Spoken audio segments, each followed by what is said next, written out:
This episode is loaded with valuable information about creating a logo, what you need to know from color, shape, and font psychology to what logo variations are necessary for your business from the gifted design and branding expert, Claire Van Bemmelen. Before we dive in, we have a great gift for you. Claire put together a brand guide, Canva template, and training to help you come up with your unique brand colors, fonts, and aesthetics to stand out amongst the crowd while drawing in the right audience. As you will find out in this episode, these things matter tremendously. So whether you are just starting or you're looking to rebrand your business, this training and Canva template are going to be a huge benefit to getting your branding right. Use the link below this video or in the show notes to grab this free training and Canva template today.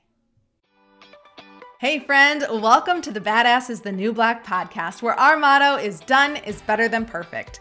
I'm Chrissy Chin, here on a mission to help you grow your business online, turn your leads into lifelong customers, and scale to six figures and beyond so you can work less and enjoy and earn a whole lot more. Most importantly, I'm a laid-back wife, a mom, a friend who started as a peds nurse, turned network marketer, and now a serial entrepreneur. This podcast is for ambitious people with an idea, a vision, but no idea how to get there. On this podcast, I'll give actionable steps to keep you moving forward while you learn new business strategies, better systems and processes, marketing, sales, all the things you need to build and scale a blissful business that keeps your pocketbooks growing. Grab a beverage, open up your notes app, and let's get to it.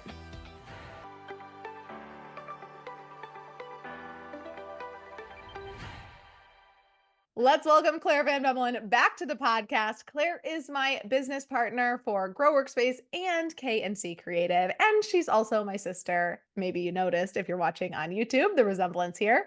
But Claire went to school for interior design, which set the basis for her knowledge in all things design, from color theory to typography. She worked as a brand designer at a startup in the events world and now uses her experience and knowledge to teach our community how to design their brand and websites, as well as creating brands and logos and websites for our done for you service clients.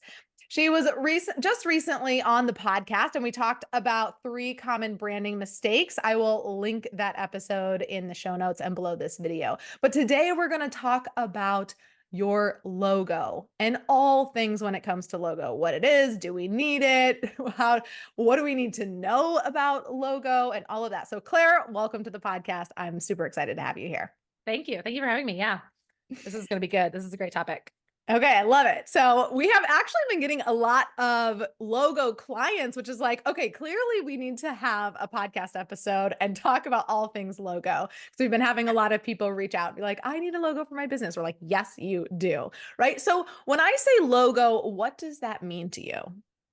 Yeah. So honestly, a logo can be text, it could be imagery or symbols, and really any combination of the two or more. So oftentimes a logo, like the full version, we'll get into the different types of logos in a minute, but a primary logo may even have a tagline to it. So it could have, an actual statement that helps bring your identity, your brand identity to life. So it's a combination of all things. So it really can kind of be anything, but we'll get into the nitty gritty of what it would translate to here in a minute. Amazing. And so our listeners out there that are business owners, I'm sure are thinking, what businesses need a logo? Does my business need a logo? Yeah, every business needs a logo. Even if your business or your brand is yourself, if you're branding yourself, say you're a coach or, a public figure, your name as your brand should have some sort of uniqueness to it and design so that you can stand out from, the next Chrissy Chin, right? It's really important if your brand is yourself. Actually, it's probably more important, not more important, just as important that you brand with yourself and the first step, the very beginning experience someone's going to have with you is your logo. Yeah, yeah. So, I mean, I was going to get into that, like, why should every business have a logo? But you kind of Oh started yeah. getting into that, like your logo is your first impression, right? Yes, yes. It's a snapshot of your brand identity, right? Before anyone reads your website, your bio, your mission and vision. Like before they do anything, they're seeing that logo at the top of your website. Maybe they're Googling you and they're seeing your logo in the Google image section. It's the first opportunity to make an impression. Yeah, I love that. Okay, so we've established that if you have a business, whether it's you, you're a personal coach and your brand is about you, or maybe you work with multiple people, you need a brand for that, or whether you're doing e-commerce or coaching or service providers, you need a logo for your business, right? And it's important for your first impression. So, what is important to know or think about when creating your logo? I would say it's really important to think about the psychology that plays a role in the design of the logo. I'm going to break that down a little bit more piece by piece, but the psychology of your logo directly influences how a logo is perceived and remembered by your audience. So it's kind of that like identity stamp of how someone is going to remember you. And we'll get into some really fun examples here in a second. But let's go over. Do you want to just dive in and go over the 5 components of the psychology behind a logo? Yeah, absolutely. Good. Okay, cool. So the first one is color psychology, and we talked about this a little on the last podcast, not in terms of logo, but just in terms of branding. Color actually informs. I mean, I took an entire course on color psychology in school, and how different colors evoke or different color combinations evoke different feelings and emotions. And you can go online and Google color psychology or color theory, and it'll bring up a million articles on what red makes someone feel, energetic and passion. Blues and greens are softer and more subtle, so someone who is maybe in the therapy world may want their branding and logo, especially their logo, to evoke those feelings of calm and serenity. So you want to use maybe a lighter muted blue. So color psychology is really important for your brand, and then to use that in your logo to start to establish that brand identity in every corner of your business. Ooh, I love that. So that's color psychology. The next one is font psychology, which who would have thought that like fonts could have psychology, right? A psychology behind it. But they play a really important role in the visual impact of a brand and a logo. So certain fonts elicit certain emotions and feelings. So you want your font to align with your brand identity. And I'll give you some examples. So take, for instance, an Art Deco font. That's like the notorious like 1920s font. Think Great Gatsby, flapper dresses, Prohibition. Using a font like this will make your brand feel classic and or vintage, with a sort of a classy feel, right? So if that's what you're going for in your brand, if you're going for classic, kind of old, not old timey, that would probably actually be another niche of 1920s. When I think old timey, I think of that font that goes over a saloon, right? So like old Mhm. timey is different than old classic, and those fonts you can use to inform your audience of what type of company, what type of brand, what type of personality you have. Mm. A script font will make a logo design feel more feminine. So we have a client that I'm working with right now, and her audience is entirely female, and she wants a logo that has a lot of femininity to it. And I sent her our first draft over with a script font. And she came back with, "Can we get something a little bit more feminine? Can we get something a little bit more female?" So now I have to find a thinner, more whimsical script font, right? So that will feel more in line with her Mm. brand and her audience. Yes, So and that reminds me of yeah, one of the other clients that we brought in who has a landscaping business, and she's going to be teaching landscapers and florists both how to grow their businesses. Shout out to Shannon. yeah, But so she's like, it's going to be male and female, so I need it to be both masculine and feminine. And yes. so as we're building out her logo and her branding, that's in the forefront of your mind. Yeah, and I'll give kind of a little an example of how you can kind of cheat your way into that a little by doing both. Okay.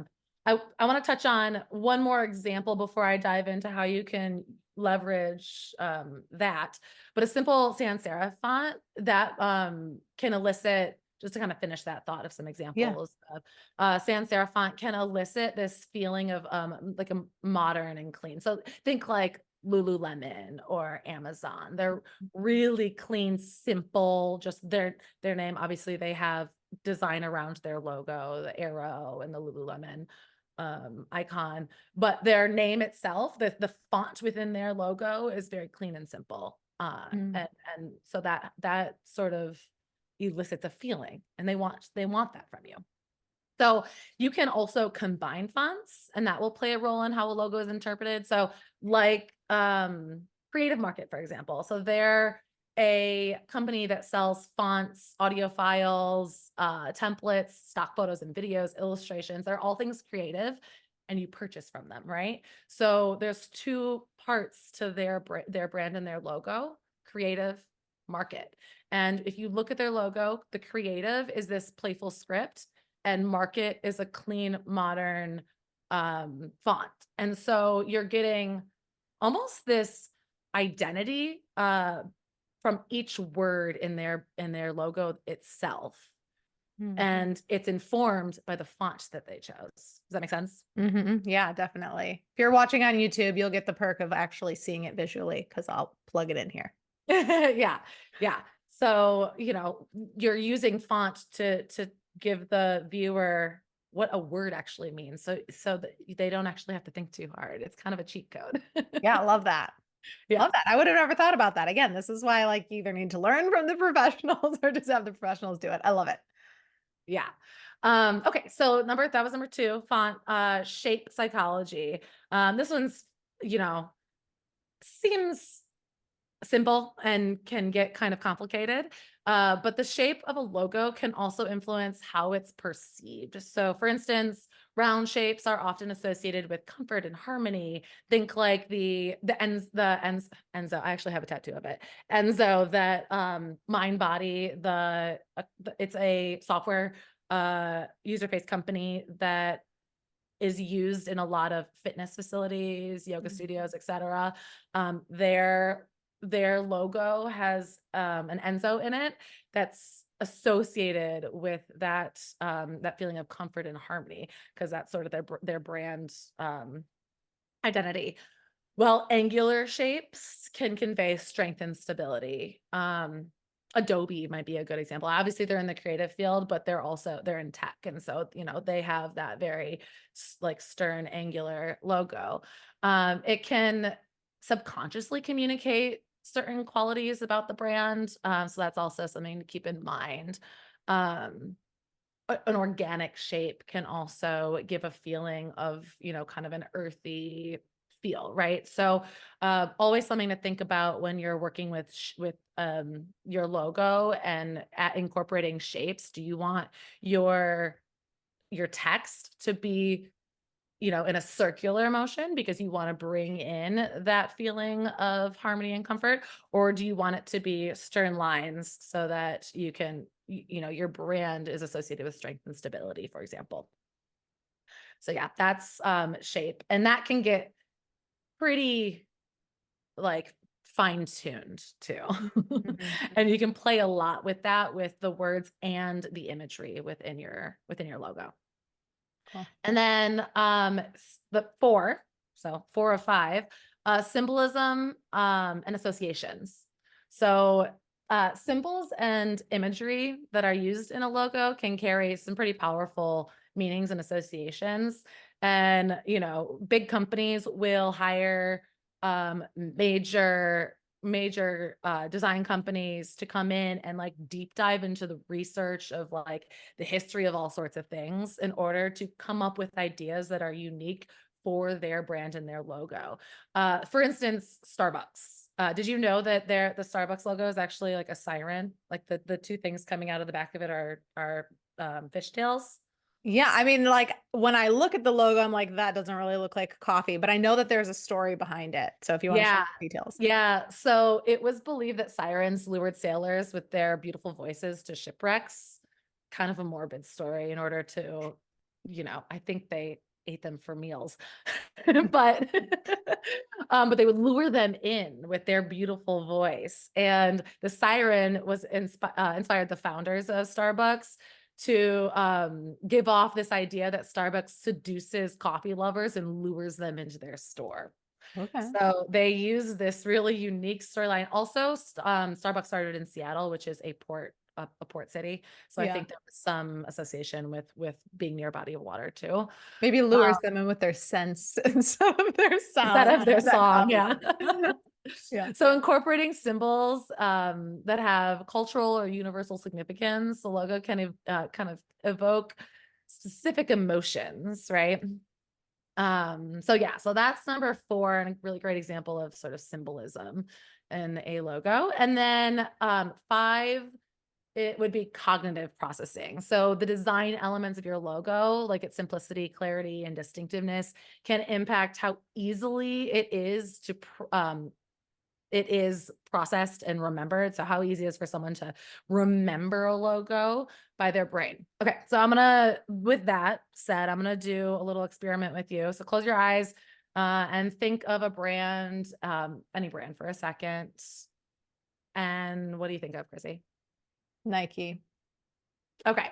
That actually is what came to my mind too, which means 2 things. They have established a really solid brand identity. Nice. And they have created this iconic logo that just pops into your head. It's memorable. You can remember it easily. Mhm. Obviously, they have years and years of brand recognition, and people wear that it's clothing and footwear, so people are wearing it all over. They've done a lot of work in their brand campaigns and commercials and whatnot, but it started with their brand. It started with their logo. It started with their brand identity. And their logos actually has an interesting backstory, much like Starbucks. So the Nike logo is it's the swoosh. It's actually a depiction of motion, speed, success, and Nike, where the brand name came from, is the goddess of victory. So the goddess of victory who had wings, Mhm. the swoosh is both symbolic for the depiction of motion, speed, success, and also a really abstract interpretation of the wings of the goddess of victory. Ooh. So they did their research, deep dove into all these different corners of the world and came up with this thing that's twofold and so simple. And most people don't even know it, but they look at that swoosh and know exactly Mhm. what the brand is. Yeah, I did not know that about like where the Nike swoosh came from. So Yeah. I love that. Like I love actually learning about that. Yeah. But yeah, like so people might not know, but like starting from that story place or that, how you get inspired by it, um, can have a lasting impact, even if it's And not that's so where evident. that's where actually a lot of the work comes in as a designer of figuring out like what do these symbols and icons and visuals truly mean, and how can they inform the audience without maybe even the audience knowing it's informing them. Mm-hmm. Yeah, And it 100%. takes some work and putting it together for sure. Okay, so that was like 5 incredible things that Yeah. we need to be keeping in mind when creating our logo. Now that Yes. we have an understanding of what you need to know or what you need to be thinking about, what are the different types or formats of a logo that you should be creating for your business? Because I always see like lots of different versions of a logo and then the favicon and like what is that and do we need it and all of that. So can we dive into that topic of like when we're creating a logo, how many different versions do we actually need? Yeah, and it also and honestly can get convoluted, because those who aren't necessarily familiar with the different versions, they may start to make their own logo and put it together and then come up with all these different variations, and there's no cohesion, right? There's Mm. no really solid one thing that they're going to use consistently that helps people identify who they are as a brand. So there's 4 different types of logos or logo variations. The primary, secondary, or alternate, submark, and favicon. So I can dive into that a little bit more, and there's some caveats as well as I go through it. You could potentially only have 3, and that's okay. So let's start with the primary. So your primary logo is your main logo. It's the one that you start with that most represents your brand. It can it other all of your other logos would stem from that primary logo. So you start with that. And it's typically horizontal and the most, so when I say horizontal, it just means sort of like linear or a little bit or maybe rectangular. Mm. Um, Kind of depends on your brand, but oftentimes it's that. So think like again, Lululemon, their symbol on all their stores, it's the symbol and then Lululemon. So it's long and horizontal. Um, it may incorporate a tagline, it may incorporate established dates, illustrations, icons, locations. So kind of the question you asked at the top of the conversation, like what is incorporated in a logo, could be all of those things or any of them combined. Mm. Um, so yeah, so that's the primary logo, and that you typically would put on your desktop website header and large print collateral. So your big marketing print work. So like signs, or if you're a vendor and you have a vendor table, maybe it's like on your table tapestry along that Exactly. front sign that would be your long. Yeah, because that would be like Exactly. nice and fitting there. Oh, I love that. Yeah. Okay. Uh, I always give our clients a secondary and alternate logo.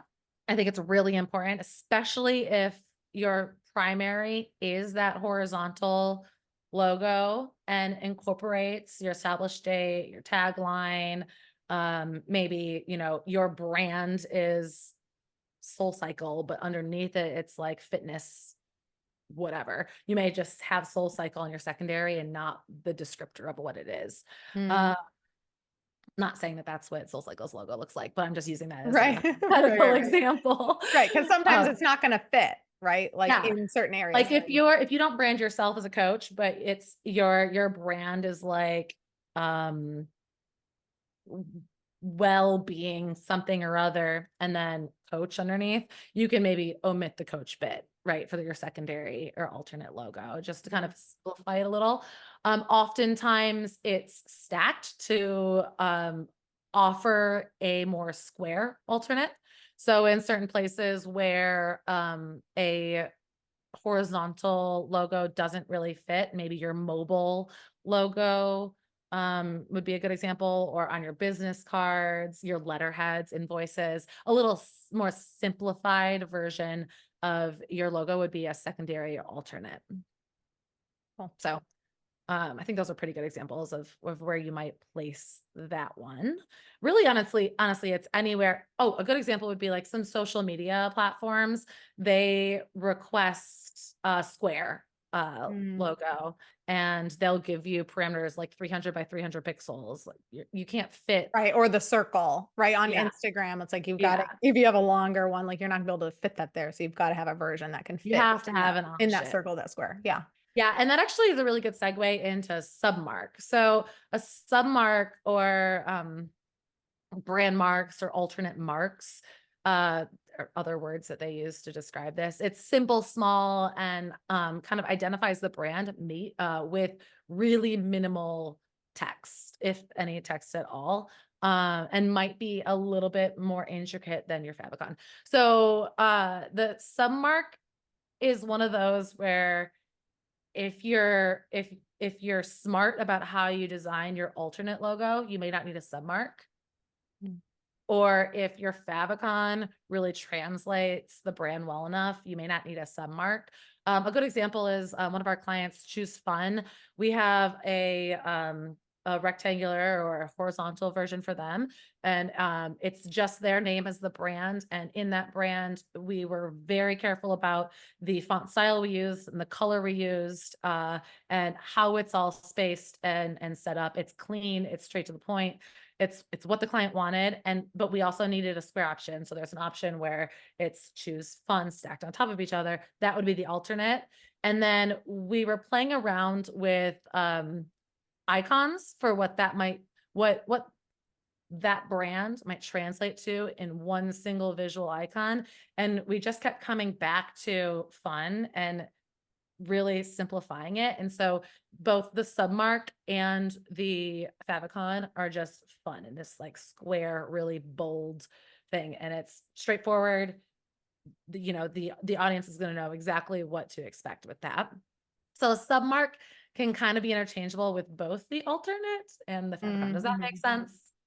Yeah, definitely. And I'm thinking, and maybe when we get into favicon, and I'm sort of thinking of our Grow Workspace logo, kind of the different things that we've incorporated. So maybe you can talk about the favicon, which I think is the next one that you're going to talk about, and then we can, Oh yeah, for sure. yeah. So okay, just to kind of stay consistent, good placements for a submark would be your social media profiles, like we mentioned, maybe your website footer. So you have that alternate version at the bottom of your website, and then your main one at the top, or your mobile website headers. That could be, if you want something really simple at the top, so that it's not too cluttered with your hamburger bar, that might be a good spot to put it as well.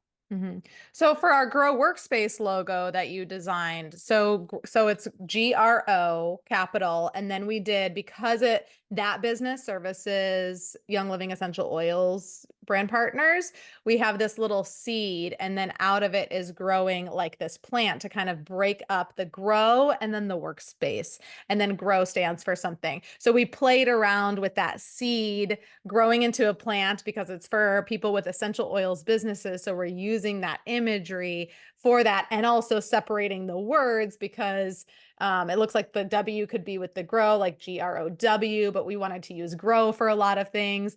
And then the favicon could be, I think we just have the little plant symbol. Yeah, so that's actually a perfect example of all four. So we have grow workspace in the rectangular all across, and the little seed with the leaves come up in between to separate the two. We even use color to associate make sure the W goes with the workspace. So grow is in blue, workspace is in gray, and the seed is also in blue.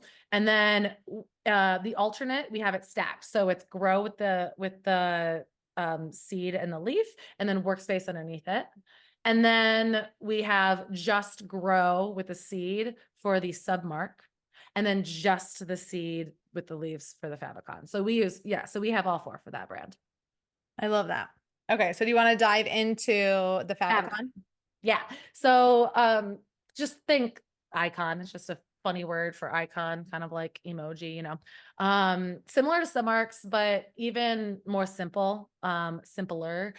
Or it can be totally unique and standalone. I'm trying to think of Sunday Swagger. They have a chaka. Is that what it's called? Shaka? I don't know. It's like The a hang. hands I was with just the thinking like hang loose, that hang symbol 10, with your hang hand. 10, the hang 10 hand. I think it's called a shaka. That is their icon for their favicon. This is going to be pretty much placed on your web browser tab, or that's a really good example of where you see it often.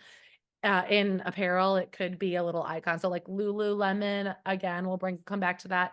Their little icon is a red little circle mark on their web browser. It's also placed on their clothes, right? And Mhm. that's all they need to put on it to create brand recognition, so people know that I'm wearing a Lulu outfit or a Lulu sweatshirt or whatnot. Just that icon is enough, right? Yeah. So that's typically where it's placed. It's oftentimes pulled from the logo. So if the logo has an icon or imagery in it, you may pull from that and simplify it. Or it may be a standalone thing that is associated with your brand. Love all of that. So now that everyone knows and understands the importance of a logo, that regardless of your business, you need a logo, I'm sure many are wondering, all right, how do I create a logo for my business after all of that? Yeah. Well, as you can see, there's a lot of strategy behind your logo. So if you're not in the design space, it can feel pretty overwhelming. And probably the best to hire it out. Right. That's I'm definitely gonna always been my tactic of like I turn to Claire or I hire it out. So, and you just use Canva, right? To now the logos that you're creating. Yeah, it depends. You can, if you're going with something simple and clean, you can definitely use Canva. They have so many things that you can pull from and turn into your own. I mean, as a designer, I will hand draw in Procreate, move it into Illustrator, clean it up, pop it into Canva, Mm. and then combine it with fonts and whatnot. Like you can get pretty intricate with all the different tools you use. But for those that are just kind of looking for something simple, Canva is a really great place to start. Okay, so Canva is a good place to start if you want to play around with it. And then here's our not so Oh, shameless plug. Like, if you need to hire it out, y'all, you can hire us to do your logo. We've been actually doing a lot of logo designs lately, and the comments that we're getting back from clients are like, Claire, you nailed it, like on the first try. It's amazing.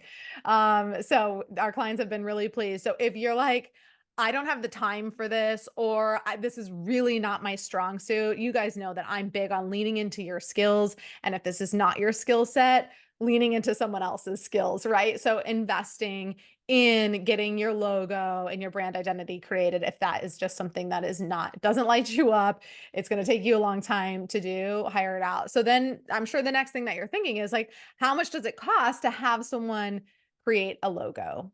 yeah, that's a great question. And it can be very expensive to reasonably priced. I mean, it could be from a couple $100s to a few thousand. It really depends on how simple or robust you want to get with your brand identity, and how much you want to invest in like the preliminary work too.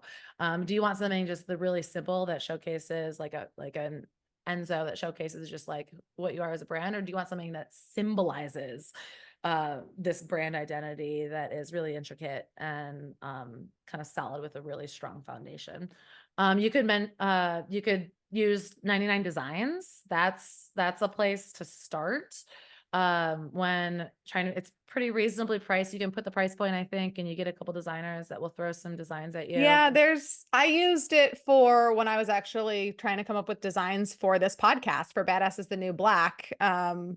Claire wasn't going to do, for whatever reason at the time, we weren't having her do the design. So I was like, let me just go to 99 Designs and like, pay a couple $100 and like see what people throw at me. Cause I just didn't know where to start. And I got some options, but they were nothing that I was in love with. And actually ended up being someone that was on our team at the time who took what someone had presented to me and then we're like, let's turn the A into this high heel and let's add this slash for like what I was going for at the time. And so really it's like I also needed support on top of that. So yeah, Yeah. there's those different sites that you can use to just kind of get ideas, but it's just always important to work with someone who, you trust, if you want them to do really good work for you. So Yeah.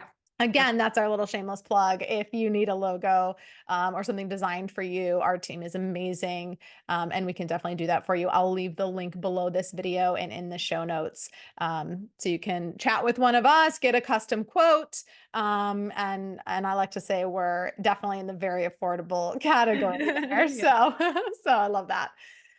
Claire, Awesome. this has been just amazing and incredible to have you on here to tap into your knowledge because this is not my area of expertise. So, if you've been listening to the podcast for a long time, you get so much strategy and marketing and mindset, but design is something that we haven't talked about a lot. So, I'm loving bringing you on the podcast, diving deeper into these topics to support the community with all of this knowledge that you have here. So, thank you so much for coming on, for sharing that with us, and we'll see you soon. Where should everyone go connect with you? Because y'all, Claire has a different Instagram than I do. So if you want more design support from Claire, where should they connect with you?